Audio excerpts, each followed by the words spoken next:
Assalamualaikum warahmatullahi wabarakatuh. Perkenalkan, nama saya Muhammad Akbar Rifai, NPM 2003021033.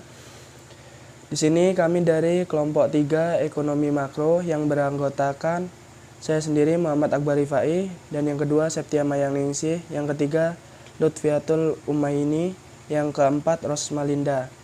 Di sini kami akan membahas tentang investasi dalam perspektif ekonomi Islam, pendekatan teoritis dan empiris. Investasi merupakan komitmen untuk menahan sejumlah dana investasi dengan tujuan memperoleh sejumlah keuntungan di masa yang akan datang. Namun demikian, terdapat oknum yang memanfaatkan investasi sebagai alat menghimpun dana dari masyarakat dengan produk dan aktivitas usaha yang tidak sesuai dengan syariah. Definisi dan ruang lingkup investasi. Investasi berasal dari bahasa Inggris, yaitu investment, dari kata dasar invest yang berarti menanam, atau istatmaro dalam bahasa Arab yang berarti menjadikan berbuah, berkembang, dan bertambah jumlahnya. Investasi menurut Islam adalah penanaman dana atau penyertaan modal untuk suatu bidang usaha tertentu yang kegiatan usahanya tidak bertentangan dengan prinsip-prinsip syariah, baik objeknya maupun prosesnya. Tujuan pengeluaran untuk investasi adalah pembelian barang-barang yang memberi harapan menghasilkan keuntungan yang akan datang. Artinya, pertimbangan yang diambil oleh pengusaha atau perusahaan dalam memutuskan membeli atau tidak membeli barang dan jasa tersebut adalah harapan dari pengusaha atau perusahaan akan kemungkinan keuntungan yang dapat diperoleh. 3 fungsi penting dari kegiatan investasi, yakni 1. Investasi merupakan salah satu komponen dari pengeluaran agregat, sehingga kenaikan investasi akan meningkatkan permintaan agregat, pendapatan nasional, serta kesempatan kerja. Yang kedua, pertambahan barang modal sebagai akibat investasi akan menambah kapasitas produksi. Yang ketiga, investasi selalu diikuti oleh perkembangan teknologi. Tidak semua investasi yang diakui hukum positif diakui pula oleh syariat Islam. Oleh sebab itu, agar investasi tersebut tidak bertentangan, maka harus memperhatikan dan memperhitungkan berbagai aspek, sehingga hasil yang didapat sesuai dengan prinsip syariah. Beberapa aspek yang harus dimiliki dalam berinvestasi menurut perspektif Islam.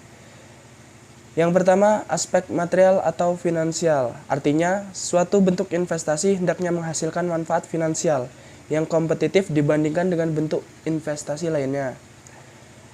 Aspek kehalalan. Artinya, suatu bentuk investasi harus terhindar dari bidang maupun prosedur yang subhat atau haram. Suatu bentuk investasi yang tidak halal hanya akan membawa pelakunya kepada kesesatan serta sikap dan perilaku destruktif secara individu maupun sosial. Yang ketiga, aspek sosial dan lingkungan.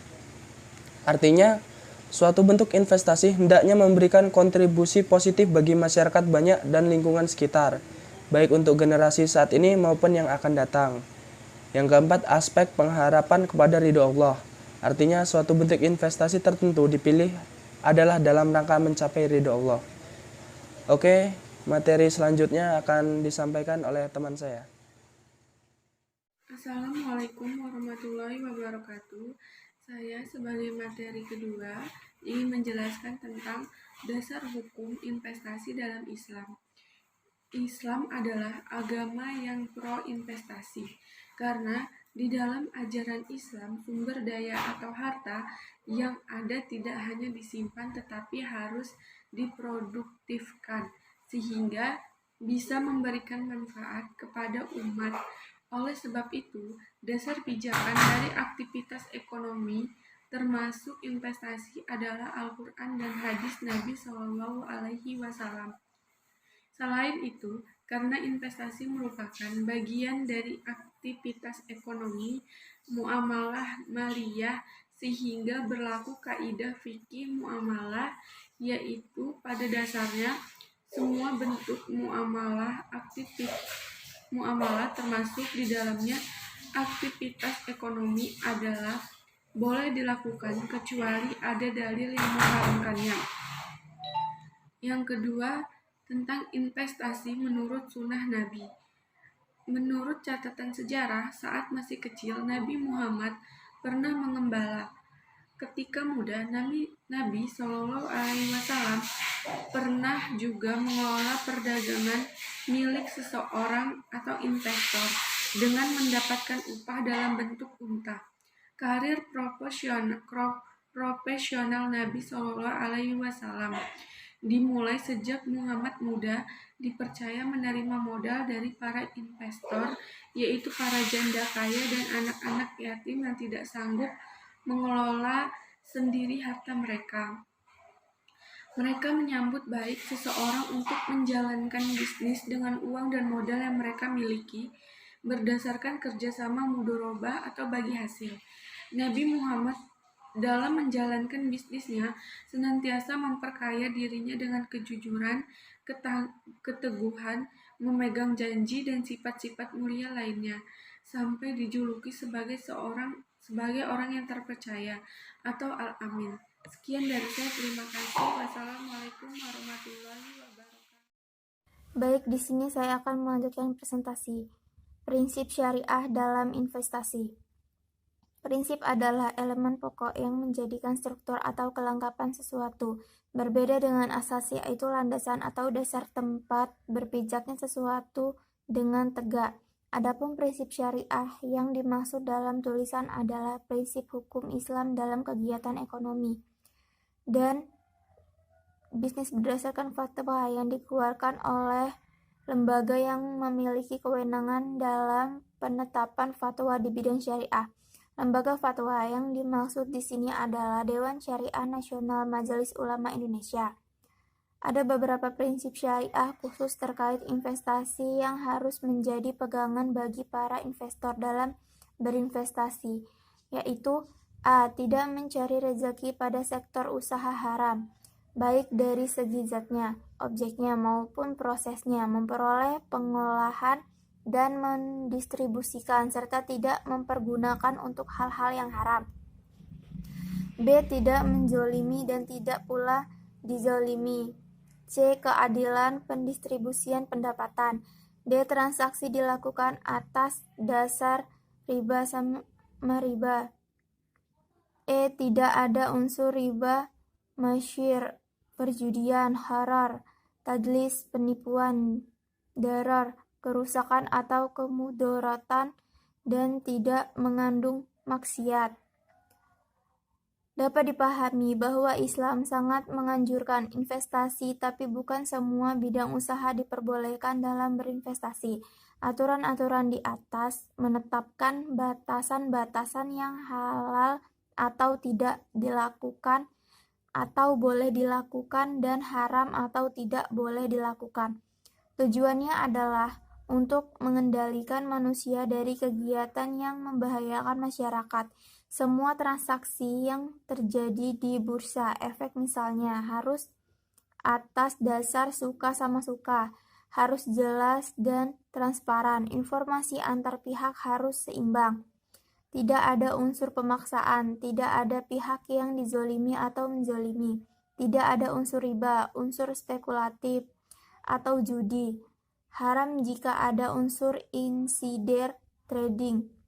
Inilah beberapa yang perlu dipatuhi para investor agar harta yang diinvestasikan mendapatkan berkah dari Allah, bermanfaat bagi orang banyak sehingga mencapai falah lahir dan batin. Di sini saya akan melanjutkan materi dari teman saya, yaitu spekulasi dan risiko dalam investasi syariah. Unsur spekulasi dalam perilaku investasi konvensional diyakini oleh banyak kalangan dapat memberikan kontribusi bagi berbagai krisis perekonomian dunia. Sebagai contoh, Great Depression pada tahun 1930-an diawali dengan spekulasi besar-besaran di Wall Street. Dalam sistem ekonomi konvensional, seseorang melakukan investasi dengan motif yang berbeda-beda, di antaranya untuk memenuhi kebutuhan likuiditas, menabung dengan tujuan mendapatkan pengembalian yang lebih besar, merencanakan pensiunan, untuk berspekulasi, dan sebagainya. Begitu pula dalam ekonomi Islam, investasi merupakan kegiatan muamalah yang sangat dianjurkan karena dengan berinvestasi, harta yang dimiliki menjadi produktif dan juga mendatangkan manfaat bagi orang lain.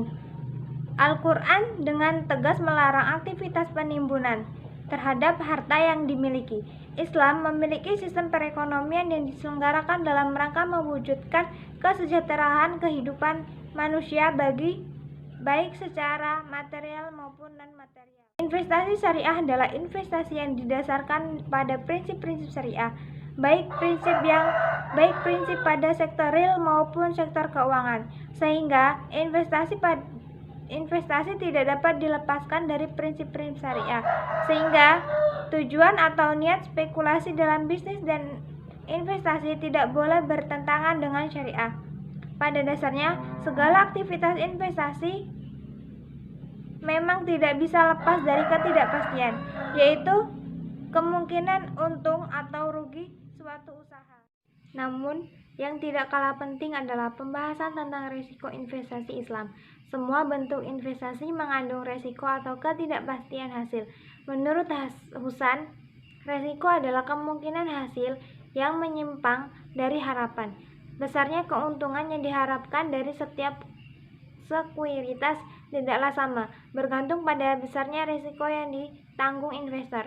Namun, yang dapat dilakukan investor adalah meminimalkan risiko dengan memperhatikan besarnya pengaruh masing-masing faktor tersebut. Sumber risiko antara lain yaitu A. Intrinsic rate risk, yaitu risiko yang disebabkan oleh perubahan tingkat bunga tabungan dan tingkat bunga pinjaman. Namun di dalam pandangan Islam, variabel ini tidak berlaku karena Islam melarang bunga. B. Market risk, yaitu risiko yang disebabkan oleh gejolak return suatu investasi sebagai akibat dari fluktuasi transaksi di pasar secara keseluruhan. C. Inflation risk, yaitu risiko yang disebabkan oleh menurunnya daya beli masyarakat sebagai akibat dari kenaikan harga barang-barang secara umum. D. Business risk, yaitu risiko yang disebabkan oleh tantangan bisnis yang dihadapi perusahaan makin berat. E. Financial risk, yaitu risiko keuangan yang berkaitan dengan struktur modal yang digunakan untuk menandai kegiatan perusahaan. F. Liquidity risk, yaitu risiko yang berkaitan dengan kesulitan untuk mencairkan portofolio atau menjual saham karena tidak ada yang membeli saham tersebut. Itu tadi penjelasan dari kelompok kami. Apabila ada kesalahan saya mohon maaf. Saya akhiri. Wassalamualaikum warahmatullahi wabarakatuh.